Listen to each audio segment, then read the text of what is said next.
The Conjuring, The Conjuring 2, and The Conjuring, The Devil Made Me Do It. Not only have the real-life case files these movies have been inspired by been the foundation of supernatural horror films in America, with roots tracing all the way back to the Amityville Horror, but has itself spawned an entire cinematic universe from its debut. But with the recent simultaneous release of The Conjuring, The Devil Made Me Do It, both in theaters and on HBO Max for a limited 30-day window until its home release, the original franchise that kicked off the Conjuring universe now has under its belt a trilogy. But is it a proper trilogy? And if not, how can we make it one? Let's find out.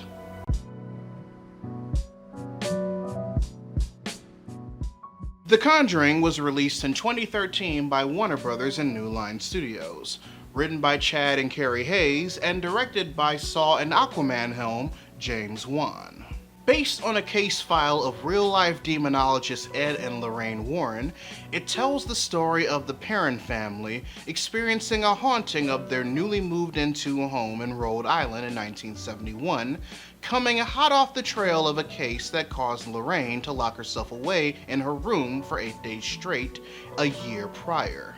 Together with their assistant Drew Thomas, they have to exorcise the spirit of Bathsheba, a witch and descendant of Salem witch Mary Esty, who cursed the land the house is built on before her death, before it can possess Carolyn Perron and force her to kill her youngest children. Now, while the case files of Ed and Lorraine Warren have been the basis of a lot of supernatural horror movies like the Amityville Horror series and those surrounding exorcisms and the like, some even receiving lower budget adaptations by smaller studios, none have made them with the intention of making Ed and Lorraine the main characters until Tony DeRosa Grund was able to partner with the Hayes and fellow producer Peter Safran after unsuccessfully pitching the film to tell the story from the parents' point of view for almost 14 years. With the movie now about the Warrens as opposed to strictly about the parents, New Line Cinema picked up the film after originally losing it in a bidding war with Summit, and James Wan joined as director in 2011. And the end result was the start of what is now pretty much the Indiana Jones of horror franchises. Because not only did its almost $320 million box office haul on a budget of only $20 million secure The Conjuring a sequel of its own, but its success also sparked the decision of forming a cinematic universe surrounding the cases of Ed and Lorraine in spin-off films of their own. The first being a trilogy inspired by the Annabelle doll featured in the beginning of The Conjuring, and the second being a prequel based on the demonic nun that was the main antagonist of The Conjuring 2.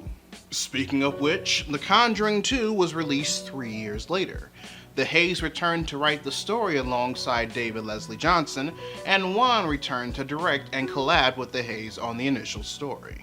This time, it was based on the case regarding the Warrens' involvement with the Enfield poltergeist, right off of their involvement with Amityville, 6 years after the events of the first movie. But as the Warrens figure out, the situation is more complex than just the spirit of the previous homeowner possessing a single mother of four's second oldest child. And they have to get to the bottom of what's truly going on before those seeking to expose that the family is making up the haunting just to ride off the fame of Amityville causes the involvement of the church to withdraw. It remains a fan favorite of everyone who enjoys the Conjuring movies and its spin-offs, thanks to a combination of a better look at Ed and Lorraine's love for each other, how it's mirrored with Peggy's struggle as a single mother and dealing with Janet's possession, and the very mystery the Warrens deal with in discovering the true entity behind the entire ordeal, the demon Valak, the Defiler, the Profane, and the Marquis of Snakes. And this is all despite the amount it brought in box office-wise, which, thanks to its increased budget of $40 million, didn't make as much in profit as its original with the $321 it brought in, $281 million as opposed to the $300 million the original made in 2013. Still, what it made, despite its increased budget, wasn't anything to scoff at, and a prequel based off The Conjuring 2's Nun depiction of the demon was fast-tracked, as well as a third Conjuring movie. This one centered around the Warrens' involvement in the case of Arnie Johnson in 1981, who made real-life history in being the first to plead not guilty to a murder case due to demonic possession. Unfortunately, thanks to new commitments with directing Aquaman for DC Films and its upcoming sequel, Aquaman and the Lost Kingdom, James Wan would have to step down as director, despite showing interest in the next installment, set in the 80s, and helping develop the story with David Leslie Johnson McGoldrick. 2018 brought about the announcement of Curse of La Llorona director Michael Chavez filling the director's seat, and one COVID-19 release delay later, The Conjuring, The Devil Made Me Do It, was simultaneously released in theaters and HBO Max on June 4th, 2021. And with its story, marks the installment as the first to steer the main Conjuring franchise away from the concept of house haunting, which, as far as setting the main franchise up to be a proper movie trilogy, is actually one of the best things to ever happen to it.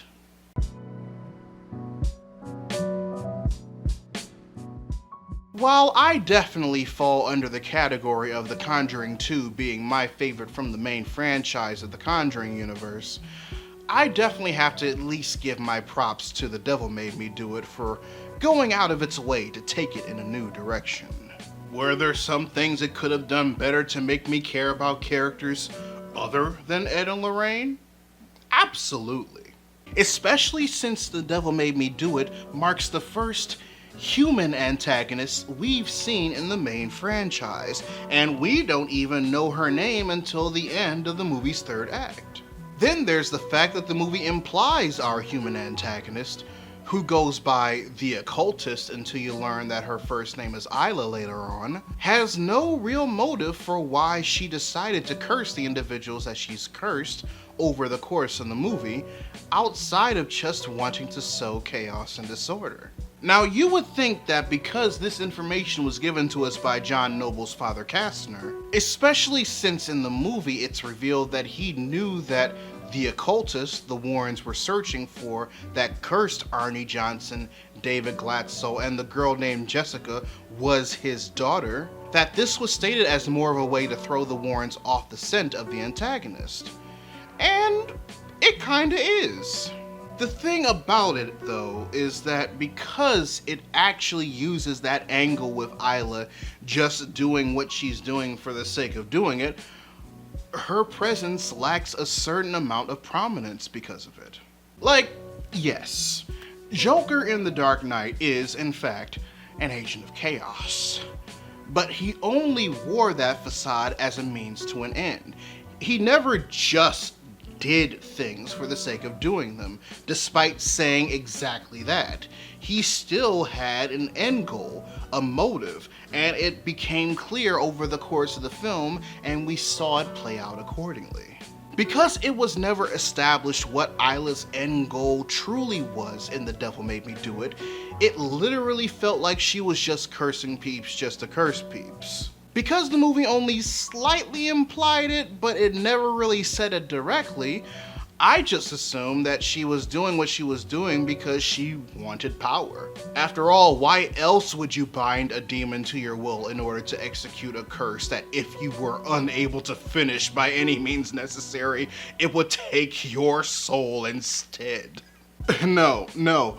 Despite the situation she put the Warrens in, and especially her reflecting the only antagonist in the history of the Conjuring franchise so far that has come the closest in destroying them, the decision in giving Isla a true Agent of Chaos angle instead of it just being a mask for an actual motive for why she's doing the things that she does in The Devil Made Me Do It, is not only a disservice to one of the strongest villains we've seen in the main Conjuring franchise to date, but also a missed opportunity regarding the longevity of the franchise because of her connection to both the occult and the church due to being Father Kastner's illegitimate child. The movie also, as you can imagine, has no immediate ties via plot thread to the original Conjuring movie from 2013 in order to make these three films a proper movie trilogy. The thing about it, however, is that if you actually rewatch the first movie, there was, in fact, a perfect thread just ready and willing to be used in order to bring these three films full circle in a way that would still allow the studio to make more Conjuring movies. But they used it too soon.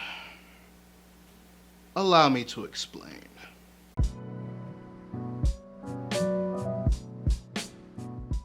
Readers, I would just like to take a moment to congratulate the three Conjuring movies so far as being the hardest series of films I had to find a way to establish as a proper movie trilogy in this segment. All of the movies are so well done in its narrative, its pacing, and especially in the development of the Warrens that it makes every single installment of the base franchise within the Conjuring universe detrimental. I say that because the way the first Conjuring movie set things up with a thread that could work for The Devil Made Me Do It was perfect. It was subtly hinted at throughout the film. You saw how the allusion to it affected Ed's eagerness to take on new cases. And then, while Ed is working on Roger's car, he tells the story that could easily have been used. The reason why he's so adamant about Lorraine taking part in paranormal cases now is because during the exorcism of Maurice, she saw something after being touched by him that was so horrible that she locked herself up in her room for 8 days in order to recover. And because of the way Ed understands Lorraine's clairvoyant abilities, he believes that the more she works on big cases, such as the haunting of the parent house, she's going to eventually reach her mental and spiritual limit and succumb to possession. It took a real big piece. Now, even before that explanation was given, I was looking at the very lead up to it going, that's it. That's the thread. I think I found the thread. And when he revealed what happened after Roger's inquiry of why he didn't originally want to take the case, stating that she never told Ed what she saw and he never decided to inquire, that just solidified it even further. What did she see? Why hasn't she told Ed yet? Could the information she's holding back from him play out in The Devil Made Me Do It in a way that has it play a significant role in the plot? It was because I found myself asking these questions about this bit of information that was dropped in the movie to help establish the progression of development in the Warrens. I saw this plot hook as the perfect opportunity for the eventual third movie to explore, and I anxiously awaited for either a possible payoff or to establish one if the third movie foolishly decided to keep that riddle unanswered. Then, after The Conjuring ended, I started watching The Conjuring 2. And after they introduced the character of the nun and her link to Lorraine, this scene happens. I had a vision in Amityville. It was the same one I had 7 years ago. I had a premonition of your death. Wait, that's why you locked yourself away for 8 days? You saw my death? That's right, readers. They took the possible plot thread from The Conjuring and expanded upon it in The Conjuring 2. And I was fucking livid. Now,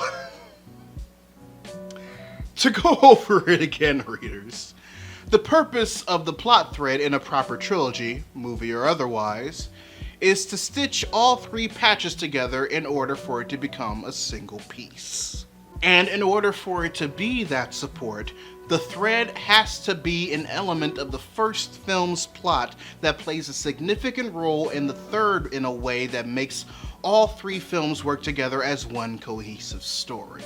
From there, you can use the third film to reveal new information about what's being carried over from the first, and expand upon it in various ways, the most common form being a plot twist.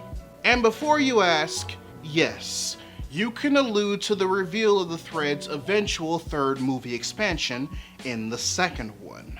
Not only was that done in Empire Strikes Back when Darth Vader tells Luke he is his father, as opposed to what Obi-Wan told him in A New Hope, but the actual expansion of Yoda confirming it, and Obi-Wan's ghost explaining why he utilized that point of view he had when he told Luke what he did back then, eventually happened in Return of the Jedi. What makes the decision to reveal what The Conjuring teased about in Lorraine's vision in The Conjuring 2 a letdown, however, is that they chose the immediate sequel to fully expand the thread. The vision, the involvement of the demon Valak, the showdown that displayed just how strong both Lorraine's abilities and her will was after seeing the vision, the whole kit and caboodle. Because I'm not gonna lie, having the plot thread of a proper movie trilogy work in tandem with the trilogy's overall theme is the best outcome when it comes to forming one. As I stated in my previous installment of this series, that's one of the reasons why the Kung Fu Panda trilogy works so well. And the overall theme within the three main Conjuring movies is both the trust and willingness between Ed and Lorraine's journey in both remembering and utilizing her true strength despite what happened to her when a Valak-possessed Maurice touched her. Being strong enough to help Carolyn regain her humanity while Bathsheba was being exorcised out of her. Overcoming and banishing a demon powerful enough to cloud her abilities, disguised as a nun to test her faith in an attempt to possess a young girl all the way in London. Being able to help a possessed Ed break the hold a bound demon has on him. Lorraine represents not allowing a moment of weakness you suffered be the way not only others see you, but how you see yourself. You can bounce back, be stronger than ever, and show them with the faith you have in yourself that you're nothing to be trifled with. And it would have been so great to have seen that displayed if the reveal of what she saw when Maurice touched her was saved and properly expanded upon in the fantasy elements of the Artie case in The Devil Made Me Do It. But because we only adjust the third installment of a trilogy in order to make it a proper one, not to mention the spin-off movie The Nun cementing that aspect of the fictional portions in the Conjuring Universe's timeline, we have to find another thread within the first movie that can easily tie into The Devil Made Me Do It and reveal some new information about the fictional portions of the Artie Johnson case. And the only thing we have from the first Conjuring movie that doesn't interfere with the portions of the story that were also based on the real life events is the information regarding witchcraft and Bathsheba, the spirit that haunts the land that was cursed. Because according to the lore established in the first movie, she's related to Marytown Esty. She's one of the women accused of witchcraft in Salem. She was hung during the trials.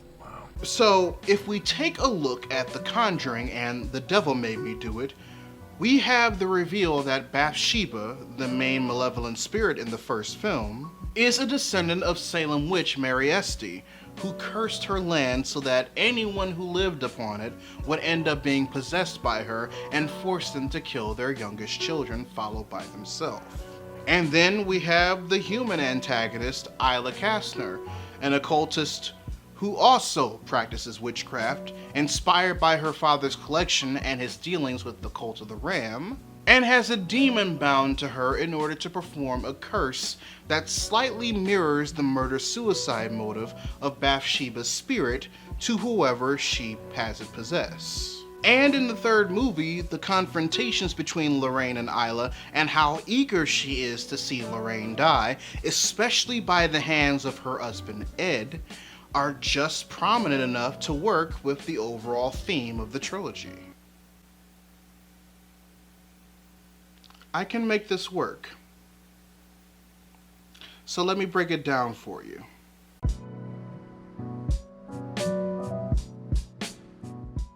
In The Conjuring, the Warrens help a family experiencing a haunting from their newly moved-in home by exorcising from it the spirit of Bathsheba, a descendant of Salem witch Mary Esty, who sacrificed her firstborn and killed herself in order to curse her land so that every mother and child that lives on it afterward would meet the same fate. However, after witnessing Lorraine's experience from the exorcism of Maurice, Ed is worried that too much is being taken from her with every case and is genuinely worried for both her mental health and her soul.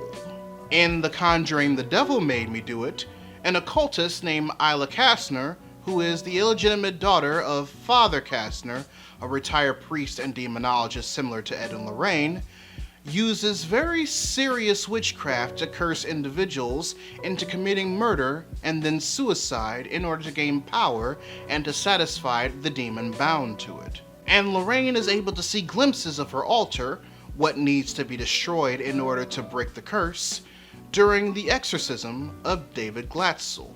So let's have Isla Kastner also be a descendant of Mary Esty, and let the connection Lorraine accidentally establishes with Isla during David's exorcism be the final straw that not only convinces Ed that Lorraine is at her limit, but also proves that as a clairvoyant, Lorraine is as strong as she's ever been.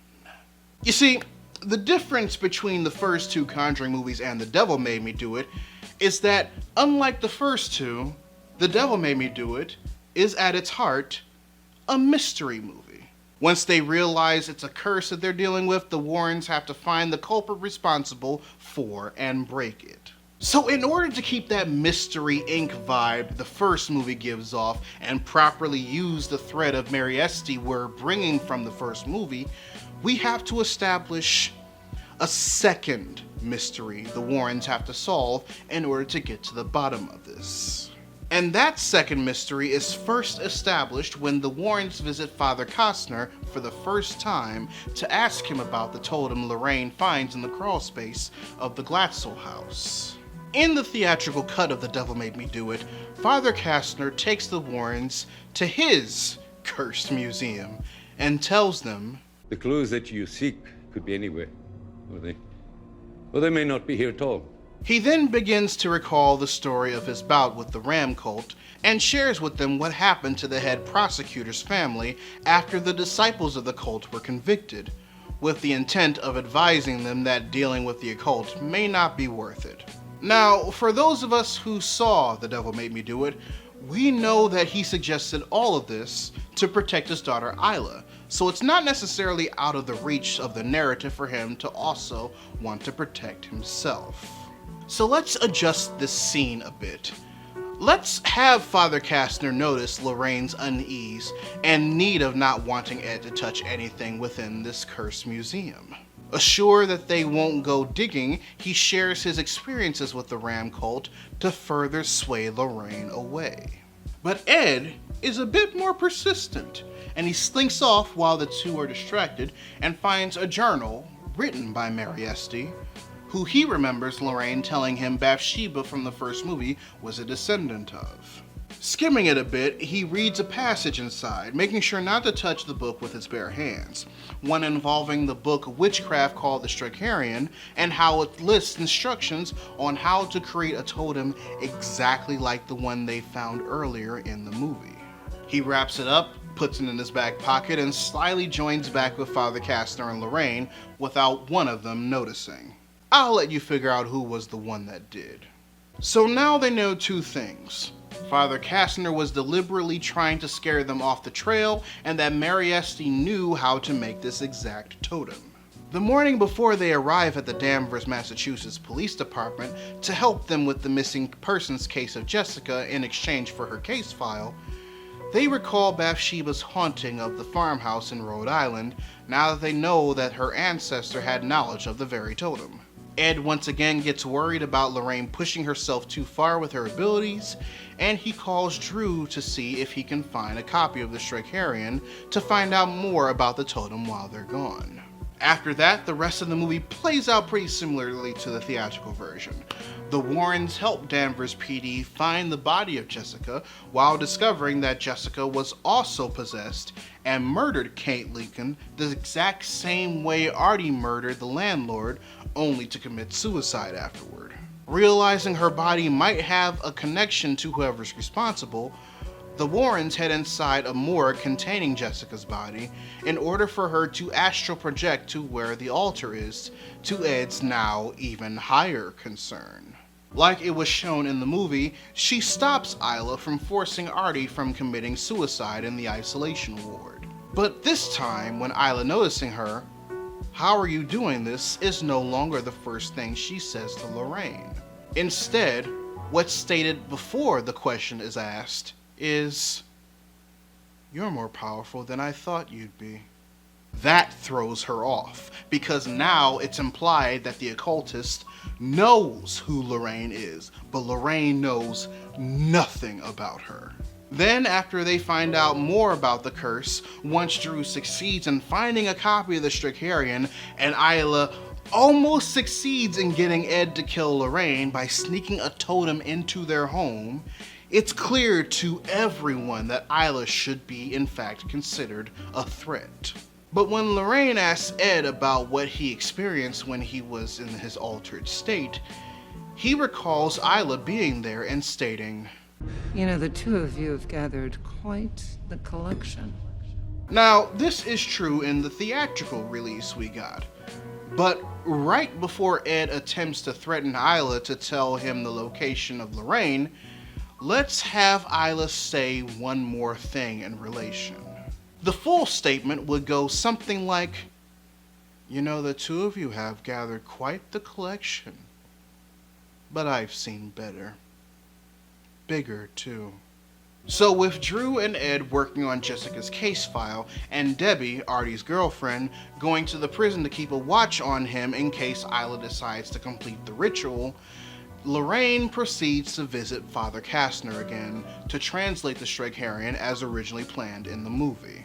Only this time, she also brings with her the journal of Mary Esty and the knowledge of what Ed told her Isla said to him. So while she's getting the rest of the information about the ritual translated, Lorraine questions him about the knowledge in the journal and why he not only chose not to tell them about it, but also accuses him of helping Isla by using Ed's testimony to figure out that she had access to his museum.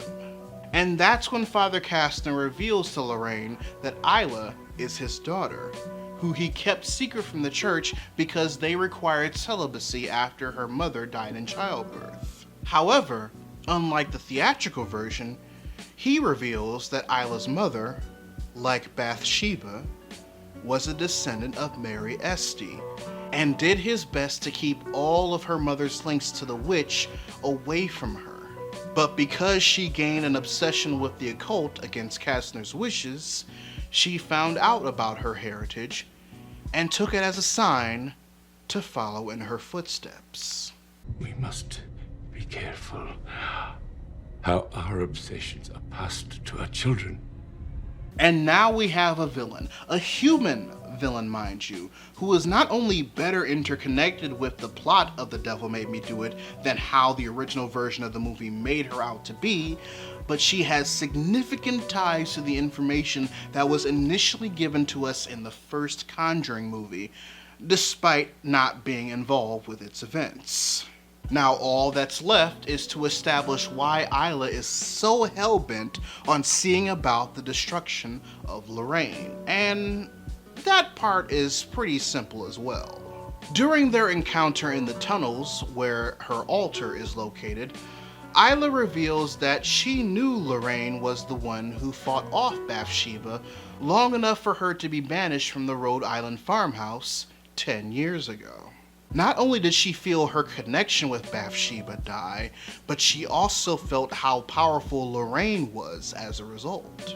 Ever since then, Isla's followed the careers of the Warrens with great interest. But after figuring out that she was able to banish Valak in England 4 years ago, She thought she was nowhere near as strong as she used to be, considering the battle that took place between them. Of course, this proves to not be the case by the time Lorraine has psychically reached out to a possessed Ed in order for him to break free of his hold long enough to destroy the altar, thus proving that Lorraine is not only stronger than the encounters Ed was worried she was losing chunks of herself over, but also putting an end to yet another one of Mary Estie's descendants. By linking Isla with the lineage of Mary Estie, just as Bathsheba was in the original Conjuring movie, not only does she have more agency as a villain in The Devil Made Me Do It, outside of just wanting to do hood rat things with her demon friends, but her already high desire to eliminate the Warrens, especially Lorraine, helps elevate Lorraine's display of what she's truly capable of as the next big step in displaying her own agency after being displayed as one case away from being at her limit ever since the first movie. It may not have been the most obvious thread to link the third movie to, but in retrospect, having Isla be a living descendant of Mary Estie, seeking to eliminate the medium that banished her ancestor in order to grow stronger interrupted, was just the hook we needed in place to help conjure us up a proper movie trilogy. Right now, you can stream the entire main Conjuring trilogy on HBO Max, with The Conjuring, The Devil Made Me Do It, only available to stream with the $15 a month ad-free plan until July 5th, 2021, until its transition from theatrical to home release. But if you want to own the films that are currently available to purchase and help financially support the channel, I'll have affiliate links in the description down below as well. So with that being said, readers, your homework assignment for the day. Write in the comment section below what you thought of the Conjuring trilogy if you've seen it. And if you have a movie trilogy, proper or otherwise, that you want me to go over in this segment, feel free to leave them in the comment section below as well. A Proper Movie Trilogy was brought to you by the generous supporters over on my Patreon. So if you enjoyed this segment and you want to see more, you can join it by clicking the card at the end of the video or in the link in the description down below, where you can also find a link to my merchandise store. Or if you prefer to give a one-time donation, you can find links to my PayPal and my Ko-fi account in the description box as well. Also, make sure you subscribe to the channel and turn on notifications, because I post new videos every Monday, Wednesday, and every other Friday. But until then, this is Readus 101. Class dismissed.